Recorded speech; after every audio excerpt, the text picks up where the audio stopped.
Hello दोस्तों, स्वागत है आपका इस नए वीडियो में। और आज के इस वीडियो में हम बेसिक सिलेक्टर के प्रैक्टिकल वीडियो को देखने वाले हैं। तो चलिए शुरुआत करते हैं वीडियो की। सबसे पहले हम नोटपैड प्लस प्लस ओपन कर लेते हैं और यहाँ पे हम कुछ बेसिक कोड लिख लेते हैं पहले।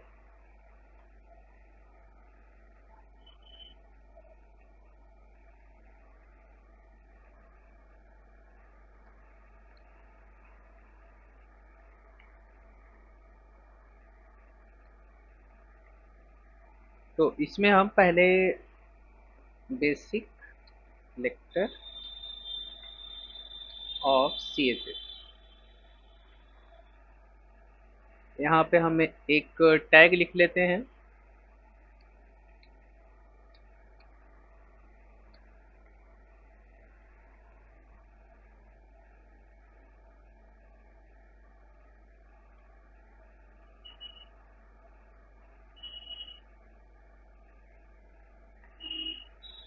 ठीक है, तो हमने कुछ बेसिक HTML के टैग लिखे हैं H1, H2 और H3।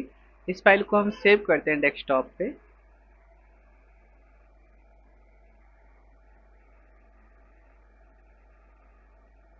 या लिख देते हैं बेसिक सिलेक्टर डॉट HTML।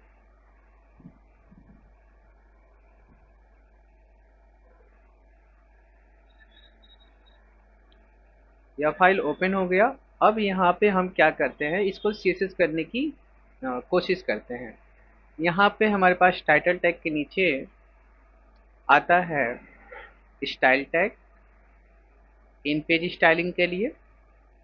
और अगर हम H1 को स्टाइल करना चाहते हैं तो हमने पिछले वीडियो में देखा था कि हम यहाँ पे टैग का नाम लिखते हैं, फिर जो भी हम उसको कलर चाहते हैं कलर प्रॉपर्टी का यूज करेंगे और इसमें वैल्यू रेड रख देते हैं। फाइल को सेव करते हैं, यहाँ से इसको रिफ्रेश करते हैं तो ये देखिए सिर्फ H1 जो है वो कलरफुल हुआ है, बाकी के दो टैग नहीं होंगे। उन दोनों को कैसे कर सकते हैं, तो इसी के नीचे हम H2 नाम का एक टैग बनाएंगे। टैग नहीं, सॉरी, सिलेक्टर है ये। और कलर में हम ग्रीन रख सकते हैं।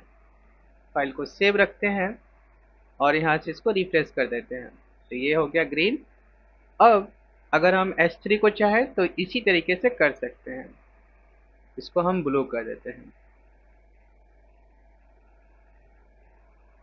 और ये कुछ सॉरी, यहाँ पे मैं टैग चेंज करना भूल गया। फाइल को सेव करते हैं। ठीक है, तो यहाँ पे कुछ इस तरीके से हम टैग सिलेक्टर को यूज करते हैं। अब बात करते हैं क्लास सिलेक्टर को कैसे यूज किया जाता है। तो देखिए, क्लास सिलेक्टर को यूज करने का तरीका होगा कि हम जस्ट यहाँ पे डॉट के साथ कोई भी एक नेम यूज कर लें। फॉर एग्जाम्पल मैंने डॉट के साथ एक बीजी रेड नाम का क्लास बनाया, ठीक है। और यहाँ पे हमने लिख दिया कि बैकग्राउंड रेड। ओके, फाइल को हम सेव करते हैं। तो इतना सेव करने से हमारे HTML में कोई फर्क नज़र नहीं आएगा। क्यों नहीं आएगा? क्योंकि यह क्लास हमने HTML में किसी टैग पे यूज ही नहीं किया है। मतलब यह है कि हम यहाँ पे क्लास नाम का एक एट्रीब्यूट लेंगे और इसके अंदर हमें ऐसे लिखना पड़ेगा बीजी रेड करके। तो अब हम फाइल को सेव करते हैं, अब इसे चेक करते हैं। तो ये देखिए, इसका बैकग्राउंड भी रेड हो गया। मैं थोड़ा इसका कलर सही करके आता हूँ, इसका कलर मैं वाइट कर देता हूँ।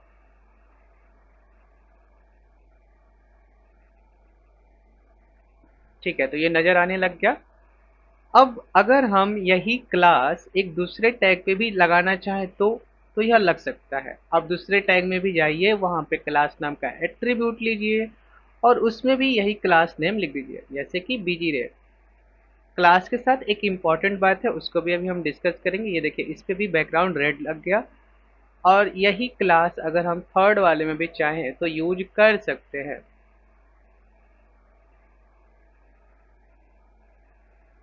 ये देखिए, इस पे भी बैकग्राउंड रेड लग गया।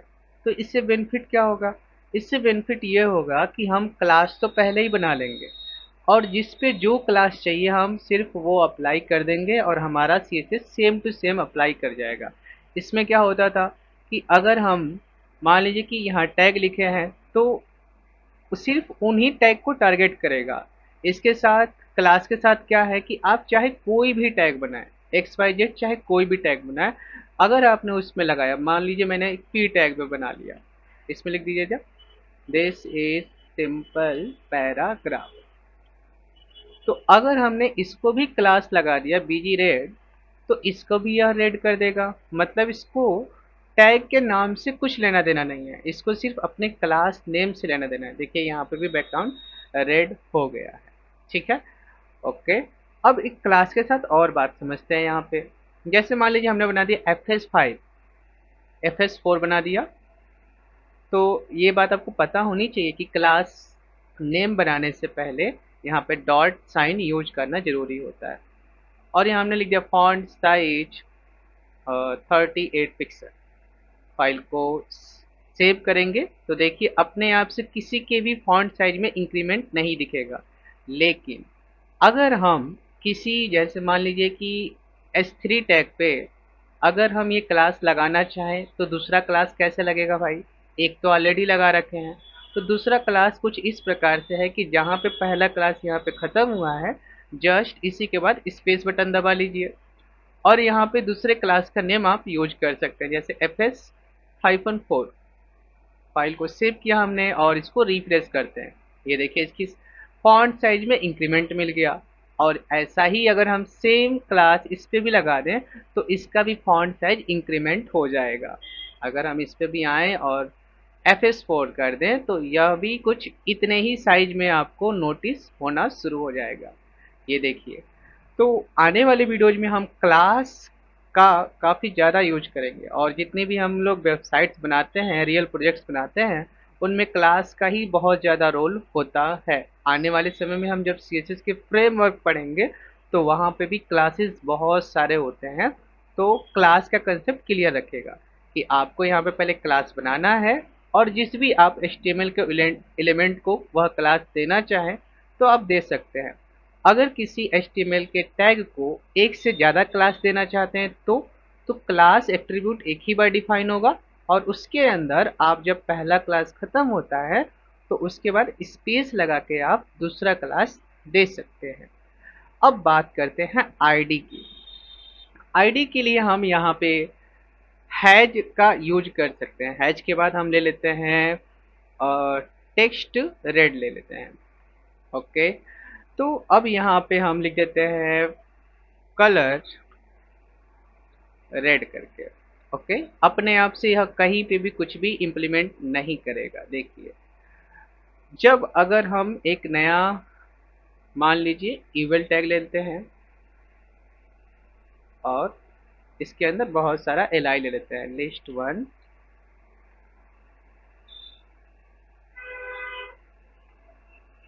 3। अगर हमने टैग सिलेक्टर का यूज करके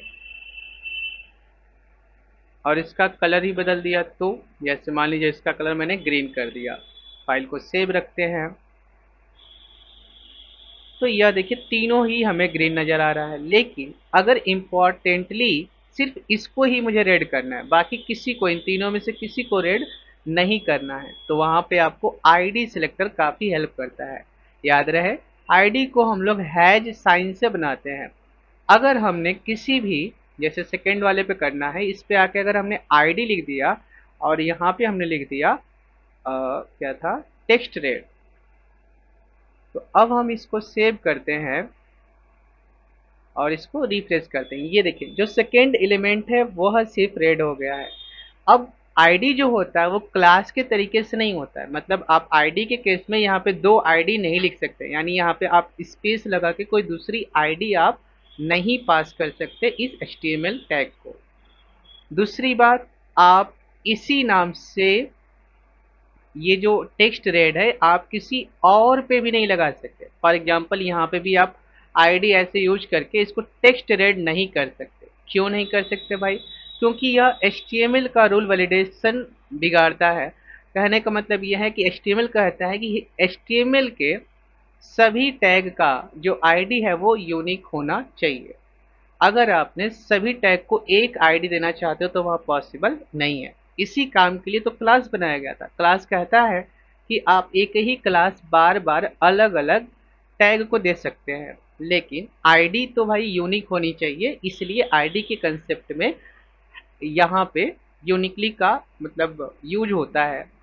अगर बहुत पूरे पेज में से मान लीजिए इतने दूर को सिर्फ टैग को हमें कुछ अलग ही बिहेव कराना है, इसको हमें मान लीजिए इसका कलर दूसरा करना है, तो वह काम कैसे होगा? तो इसके लिए यहाँ पे एक स्पैन नाम का टैग आता है, इसको हम स्पैन नाम के टैग से क्लोज कर देते हैं। इसको हम आईडी नाम के एट्रीब्यूट से कुछ दे देते हैं। फॉर एग्जांपल हम दे देते हैं टेक्स्ट एलजी दे देते हैं। अब यहाँ पे हम एक हैश लगा के टेक्स्ट एलजी नाम का सिलेक्टर यूज किया। अब यहाँ पे हम इसका दे देते हैं फॉन्ट साइज 56 पिक्सल। फाइल को सेव करते हैं तो यह करेगा क्या कि सिर्फ इतने दूर के लिए फॉन्ट का साइज ज़्यादा कर देगा। और यहाँ पे आईडी हमने यूज किया है, तो ये देखिए इसमें सिर्फ ये जो है हिस्सा ये ज़्यादा हो गया है।